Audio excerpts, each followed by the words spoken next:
clock in Milo's kitchen had been stuck at 2:17 for as long as he could remember. Not broken, just stubborn. Every morning, he'd glance at it while tying his shoes, half expecting it to move. It never did. 2:17, no matter the day, no matter the season. He'd asked his landlord once, who shrugged and said, "It's always been like that, don't worry about it." So Milo didn't. Not really. Until the day everything else stopped too.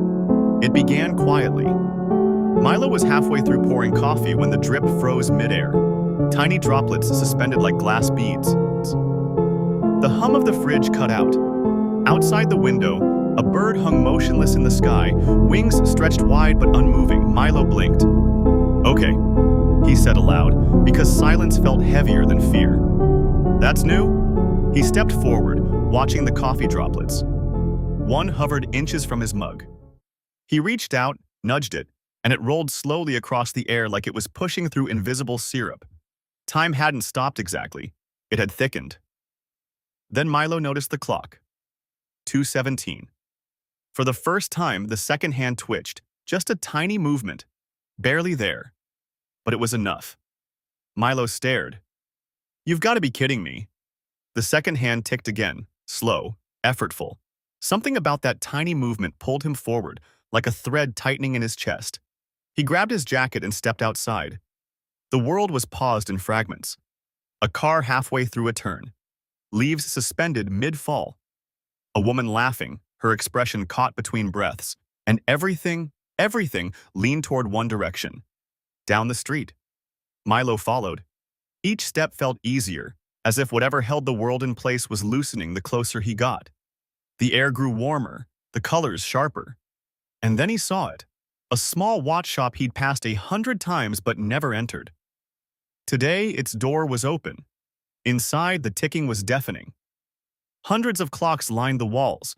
Grandfather clocks, wristwatches, cuckoo clocks, all ticking at different speeds, out of sync, overlapping into a chaotic rhythm.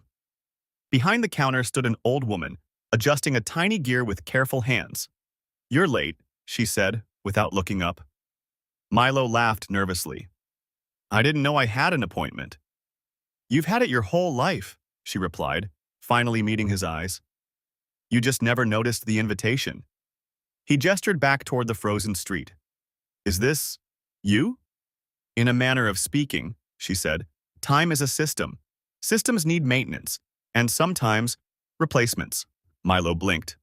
"Replacements?" She walked over to the wall and took down a simple kitchen clock. His clock, still stuck at 2:17. "You've been living beside a fracture," she said, "a place where time thinned. Most people rush past it. You didn't. You wondered. That matters." Milo swallowed. "So what happens now?" She placed the clock in his hands. It felt warm. "Now," she said gently, "you decide.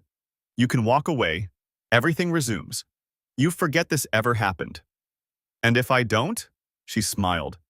"Then you help me keep things moving." Milo looked at the frozen world outside. The suspended bird, the half-falling leaves, the unfinished laughter. Then back at the clock. 2:17. The second hand twitched again, waiting. Milo took a breath. "Okay," he said, and for the first time in his life, the clock ticked forward.